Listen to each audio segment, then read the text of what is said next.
Welcome to UTV Boondockers. Today we're going to talk about how to install heated seats. So we're going to be using these Tusk UTV seat heaters. They're actually pretty simple to install. It's going to take you a little bit of time, 3 to 5, 6 hours, just depends. You know, there's a lot of little itty bitty stuff you have to do.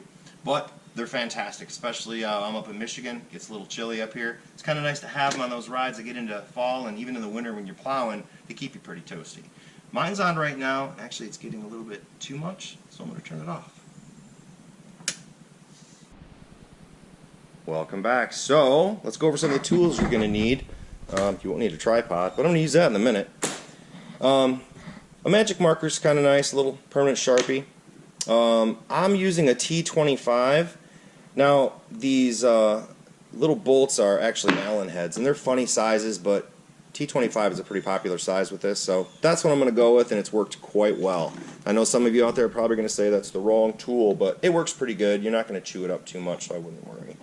So yeah, just have something in a driver. You could do it by hand, but I'm lazy. So anyway, to get these seats out, most of you, if you're this far, you probably know how to get them out. Pull this little lever right back here, lift up, pop the seat out, and this front part wedges in. So you're just going to lift, push back, and lift it out. So I've already taken one seat apart, but that's cheating. We're not going to get into all that. So first we're going to flip this over, and I'll start to show you the things you have to disassemble and the next steps after that. Alright, so we've got this flipped over, and we're going to get ready to start disassembling this thing. It's pretty simple, but first, before I start doing that, why the Sharpie? What I like to do is just take your Sharpie, a fine point's really good, and go around this right there. That way you know right where it goes. You're going to see it when you take it off if it's muddy like mine, but if you don't, it's brand new. Put this little mark in there, that way you know exactly where they're supposed to go back. And do it on all four. I've already done this to all of them, but wanted to show you that little trick. So, the next thing we're going to do is we're going to take these off. Again, a T25 works pretty good, so let's go ahead and do that.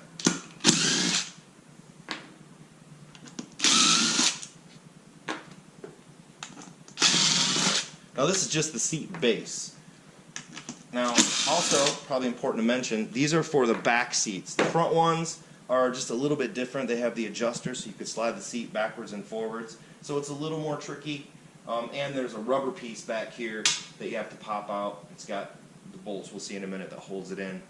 So that's just so when the passengers, they don't bang their knees up against this, because that would probably suck. So only the front seats have those and the adjusters, right?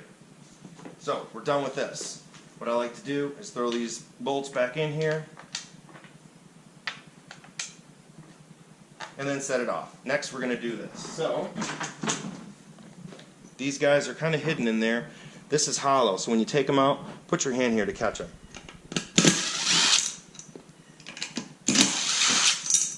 Boom. A lot easier that way. That one always gets in there. So then with this one, what I like to do, set it off a bit. I like putting all these back in, because if your shop is like mine, or if it's messier, you're probably going to lose these things. You can also use like a little magnetic tray and so on, but this works just as good. That one's in there all goofy. Alright. Last up, I'm just going to set this aside and we'll start on this one. I'm going to flip this one. Same thing, there's four. You don't really have to keep track of them, because this fits up all the way flush and it only goes in one spot, although you could adjust it if you wanted to, but I just leave it at the factory. But play with that if you want to. And sometimes these are in there pretty good, so having one of these is kind of nice. And the last one I like to hold a little bit. Alright, then you have this left over, set it aside. Okay, we're back. Now this is the very arduous task. So what we're going to do here is pull all these staples. On the lower half, you do have to pull every single one of them. And you'll see the little teeth mark underneath, so if you want to put it back together. A couple tools that I like to use that have been working really well. A nice small flathead screwdriver and a pair of, some people call them Dikes, but this grabs them really good and yanks it out. So put it in here, wedge it in the side, pull some of it out, and then this, grab it, pull it out, boom, just like that. It's going to take a few. Another thing you could do is peel one up, You know, if you have a friend helping you out with this, it's kind of nice. As you peel these things up, they can go behind you and start pulling them off. This is where those magnetic trays is actually pretty helpful. That way you don't have to go chase these down so you don't step on them or whatever. So stick them in the magnetic tray. And it keeps them. Then you can just pick them up and throw them away once you're all done. So you get the idea. I'm just going to keep pulling these all the way down and remove it completely. Yank them out, and then we'll start working on this back piece. Alright, we're back. Now, as mentioned, I grabbed a little magnetic tray here to throw the little staple pieces in so we don't lose them. Now we're going to work on the back seat. So one thing I wanted to mention is when you take this little protective cover off right here, which all it does is hide the staples, you can see they're in there. So these are just a little more difficult to get, and it's even more fun to put them in there, but it comes off just as easy as the bottom. Pry it up, grab one of these, needle nose, pair of Dikes, whatever you want, and then you're done. But when you do take these off, you don't have to take them all the way off. Only take them off to about here, because in the seat heaters from Tusk, there's a bottom portion and then a back portion. So take it up to here, and then you can peel the front off all the way up. You'll be able to install the seat heaters, and it's a lot easier. That way you don't have to fit all this back in there and do these things. So a little tip for you there, just do these bottom strips in the middle up to about here, and you're done. So we'll get these done, and we'll be back in a few to show you the rest. Alright, so we pulled out all of the staples. That takes a little bit of time, and you know, it might cause you to bleed. I found that this is a little easier. The Dikes work, but these work good too. With the help of my wife, we were able to knock this out pretty quick. So when you take this stuff off, haven't pulled this off just yet, right? It's kind of a tight fit. Now in here, you'll see this is indented. There's little Velcro strips in here that I'll show you. See? Unfortunately, when you put the heated seats in, you're going to lose that little indentation just because of the way they work. There's that guy. How do I keep those in there even though I can't use them? I don't know.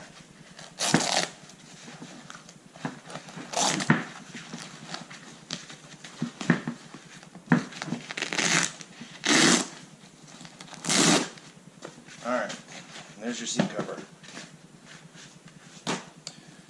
You could take these out, I suppose. Unless they rip up the foam. I guess they're not going to hurt anything. Okay, so now, the heated seat part. Let's go ahead and take one of these, open them up.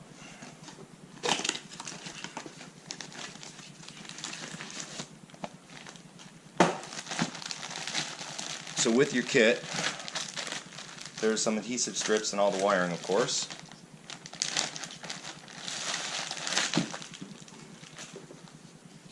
And these two are pretty much identical. So you can take these apart. I found too that it doesn't matter if you mix and match these in these plugs, just as long as they're plugged in. Once you have it all done, you'll be fine. So we'll set this aside for now. We'll set one of these aside for right now. Actually, that one over there. Now, I didn't use these. You probably could. I'm sure someone's going to comment that, oh, you have to use those, but I didn't. And they seem to be working fine. These do have self-adhesive on them already. So what you'll do is position it generally, you know, where you want it to be, just like so. And then we're going to go ahead and peel off. So I'm going to kind of center this a little bit here. I don't want it overlapping too much in the back, because what you'll need to do is on the seat cover, I just cut a little plus sign with a razor, and I pulled this through. And then you could, you know, fix that up a little bit later. I left mine. It's been fine. I've had them on all year, since last year. So.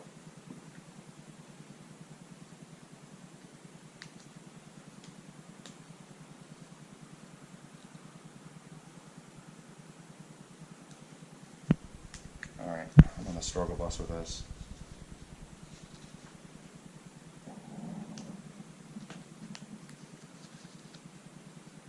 Well, we'll take a break and come back in a minute. Okay, I was able to get the little sticky stuff off, so I'm generally going to center it, start with the back, put it about how I want it.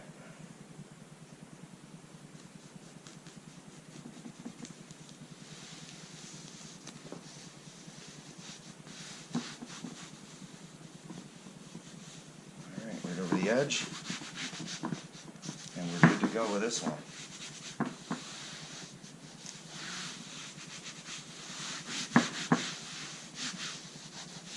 Excellent. Alright, so that one's ready. Go ahead and put this on.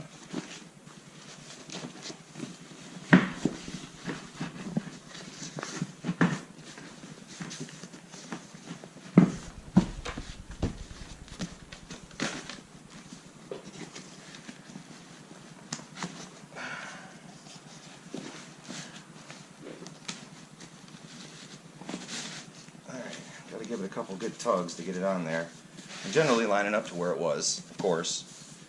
And then what we'll do is, push down a little bit, pull the fabric into the edges. It's always good to have somebody to help.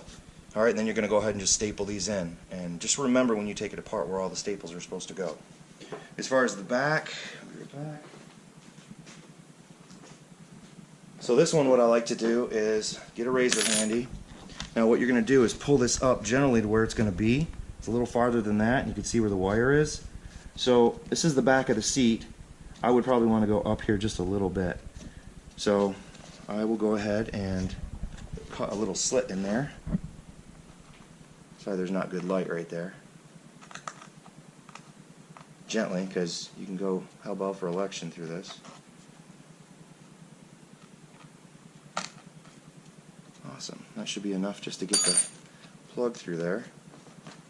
Not too much, just a little bit. I don't think this stuff, so far I haven't seen it continue to rip, so that's good. Alright. There we go. Now I'm going to stretch this up and we're going to staple this offline, but before we do that, I'm going to go ahead and show you the staples that you're going to want to get. So I use T50, but either way, 5/16 is fine, the 8mm. Just make sure they're stainless steel. Some of these you'll notice there's a stainless steel there. So some of these rusted. You can probably see my little magnetic thing here. Stainless will help prevent that. And then whatever staple gun you want to use. I'm using this. It seems to work okay. So just shove them in there and staple it up. But it's really good to have somebody help you out with this. Just make sure they're even. You can see the old holes and stuff, so that's not too bad. We'll come back in a second for that. I do want to show you this. This is the back. Remember, I said you don't need to take it off all the way, just about up to here is fine. This little strap piece was in here, so set that aside. Very much like that one, you just, ooh, there's one left in there. You peel this away. Boom. Alright, same thing here. This one has, only this one I remember, yeah, that's right, it was really tight. Which is good. Alright. Just roll that inside like so. There we go. This also has the Velcros, but I think with the width of this, it should be just fine. Dang, these things look pretty nasty, don't they? These ones I'm kind of helping to keep them in there. Kind of a nice little Velcro. Looks pretty good. So now you know why we didn't go all the way up, because it would be a real pain in the butt. This one, same concept, right? Just shove it up in there where you want it, have it wrapped down here, and stick it out. This one I might go up just a little bit higher, and where there's no filaments in here, you can cut this on an angle. Sometimes to make it fit a little bit better. That might be helpful. So again, I got it the wrong way because of the sticky things. But so we're going to do that. We're going to stick it on there, and same thing here. You just pull this down and stretch it out like you did. You will have kind of a hard time getting it around this. Just remember it was backwards. Kind of turned it inside out. That'll make it nice and easy. So what we're going to do then is we're going to go ahead and put all this stuff on. Again, I'm probably going to trim this a little bit to fit around this edge. And then when you put it back together, just make sure you push down in these edges, like so. That should be good. Alright, we'll be back in a minute. Alright, so I wanted to come back a little bit and show you some stuff that was pretty helpful. When you put the heated element in the middle, keep it as even as possible, because when you could roll it over these edges on each side and you could still see that little black Velcro piece. So if you do that correctly, that's going to be very helpful, because you can still get this to fit in here like this. What I had to do was really push down, because right in here there's Velcro, and then all the way down the side to the bottom there's Velcro. So what I needed to do is sort of just push down like this on one side, make sure it's nice and tight, and then I pushed down on this other side and kept it really tight. And these corners, like I said, they are a pain, but they do go on. Just if you have them inside out, just walk your hand up to the plastic, compress it, and then pull it over, one side at a time. Once you do that, this thing should be set in there pretty good. And then what I did is I pulled this up to where I felt it needs to be, and then I cut the little slit and pulled the wire through. This will be nice and hidden behind the seat, and you could zip tie them together, whatever you want to do. And we'll cover the wiring in a little bit here. But first, again, it's good to have another person help you. So my wife's going to be in here giving me a hand. I'm going to pull it up like this, and then she's just going to put some staples in there. I mean, I suppose you could do it by yourself, but it would be pretty difficult. So we're going to go ahead and do this. Staple these down in first, and once this is all done, then we put this staple hider trim piece in. So, and this one's a pain too. You have to pull it apart. So if you're doing it and you're like, this really sucks, this is really hard, it's normal. It does. So anyway, once you do that, don't forget to get the little middle piece down here, and it goes flat side down, these open pieces this side up. So get that in there, and we're going to go ahead and take care of all this and get back with you. Alright, so once you're done, it should look something like this, hopefully even better. Now I'm going to show you how to reassemble it. So let's see. First we're going to take all these guys out. Reassembly is not that bad. And again, keep in mind, these are for the back seats. The front seats are a little more difficult because they have the adjuster, but it goes all the way up and down, and then you'll see here, you can take this and pull it through if you like. Set that down there, and then line all these little buggers up. Oh, this will be fast forwarded. I'll have some goofy sound like dun dun dun dun dun dun dun dun dun dun. Let's do. All I really want is dun dun dun dun dun.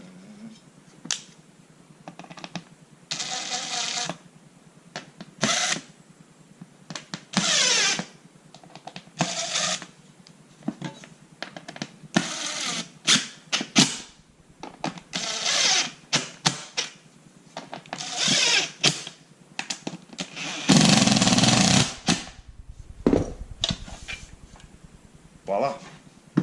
Now the other one, these, they kind of suck. So, we got to put this one together first. The best way to do it is to put the seat down. Looks like this. You take these out, and I'm not going to show you because it's going to take a while. When you set this one on there, I'm going to pull the seat off a little bit. You have to drop them down through here into those holes. I don't know if you can see in there with the camera. Right in there. And they're a little pain in the butt. But we'll come back after we staple this up and I get this assembled. You get the idea. And then we'll do the rest. Alright, so we're back. Those are a bugger. It's good to have friends. And it would be really good to have a magnetic screwdriver or something. But anyway, we got them in. So the next step is, I'm going to flip it around here, make it a little easier. Now we're going to put in the seat plate. So when this goes in, it's going to go in like so. And remember, we made those marks hopefully with the permanent marker. That'll be helpful. You want to line these guys back up. Now just remember, this goes toward the back. It's easy to goof that up. Dirty side down.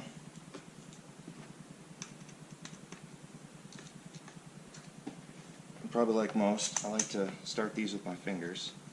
Just cross-threading these would not be very good. That one's trying to do.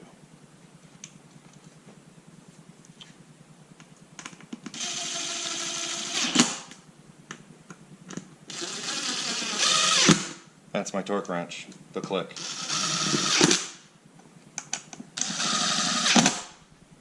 Boom. Now this is ready to mount. So I'm going to do this other seat, and then we're going to look at the wiring. And I will tell you one neat thing about the wiring for this that comes with it. If you're doing the front seats in a 4-seater, or of course if you have a 2-seater, all of this wiring will fit all the way up under the hood. So that's kind of nice, because these you can mount up under the hood if you want to, or put them behind the dash somewhere and just zip tie them to the bar behind there. But all these guys, what I did when I wired it up is I just did it to the ignition. So, which is kind of a nice idea. That way you don't have to worry about a separate distribution block to turn these things on. So this is going to take a little more work because these are going to be the back seats. So I have to go through all the tunnel, and I'll probably have to splice in some wires to do it. But it is good to know that if you're doing the front seats, this will work. Alright, we are back, and now we're going to install the wiring. So I put in a seat, just so I can kind of figure out where these 2 wires need to go. And what I'm going to use is just a little 3/4 inch bit to drill holes. And judging from the other side and this side, I think we could put it right about in here, in this area, just above where the seat belt hooks up. Now, this is a little different situation. I have harnesses in here instead of the seat belts, but they hook up actually much easier with the seat belt option if you have those. So I'm going to go ahead and drill a hole here and on the other side. And then what I plan to do is take all the wiring they give you, and I'm going to fish it through. So these 2 right here are going to connect to the seats themselves. It doesn't matter which one you hook it to. As long as they're both hooked up, they'll both work. And then most likely what I'm going to do is take the template that they gave me, and I'm going to go ahead and mount it for the back seat. I'm going to put it right here on this flat spot, I think. And I'll just put them sideways as orientation. You have to be careful, because I know this piece, you don't want to hit it when you go in, and I've kind of held it up and looked at it. I think that'll work. But there's other options. You could put it on the side, you can mount it up here, whichever you like. Now you could pull all of this off to do this. That's a big pain for me, so I'm probably just going to fish them through down underneath into these sections and run them up to the front. And what I did in the front is much easier. Those wires that they give you will actually fit all the way up to your distribution block up front. I mounted mine, my switches right there, ran everything up through there, and tied it off. The setup that I'm running right now for the fronts is I mounted the front seats right up to this main block. But for the back seats, what I'm going to do is, because I'm not going to use them quite as often, I'm going to mount them up to this distribution block I have here. So they'll go into here, and my second battery will run them. And I have a switch for all of that. So that's basically what I'm going to do for the wiring, just pull it all through. This just takes a little bit of patience if you haven't done it before. Most of the wires fit in here. You can see I have a slew of wires, lots and lots of accessories. But you pull them through. I like cable management. Even though it's dirty in here, I still like to tie it up nice so it's tidy and easy to get to. So, yep, next step, I'll drill all these out and route the wires. I'll go inside here, zip tie them to anything I could find that's close, just so they don't flop around in there. I wouldn't recommend doing that. And we'll see you in a few minutes when that's finished. Okay, we're back. So what I've done is I've cut the holes for these switches in here, and I ran the wires through the hole down there. I put a little tape in. I know it's kind of hard to see, but they're fished in. I didn't need to remove anything. I just ran them through here. When I pulled the wires down through here, I pulled them one at a time. One of these tools is very handy. So when you get one through, you can kind of grab the other wire and kind of pull it and fish it through and grab it. So these are pretty much the tools that I used. First, this little flippy mirror deal. This is pretty handy if you wanted to go down in here and see what's up behind there, depending on where you want to mount it. This spot sideways is indeed safe. They do fit.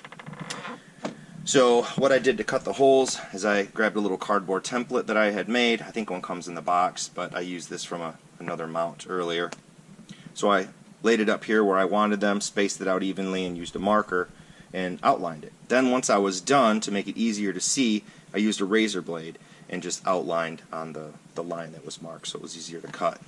And then to make the cut, I like using a Dremel. You could use about anything you like, but they have these drywall tips. You can use a drill bit, anything you like. But this works very, very good for these kind of things. Just be careful, because if you turn it up too high, I think I had mine right about there in 20, about medium speed. This thing can walk away from you and make a big mess. You don't want that. So anyhow, once all that's finished up, I went ahead and I ran the wires right up front. And because these won't reach all the way, I had some extra wire laying around. I grabbed 3 of them. I grabbed the yellow, the black, and the red. Now I like to use butt connectors, and then I just shrink tube around it.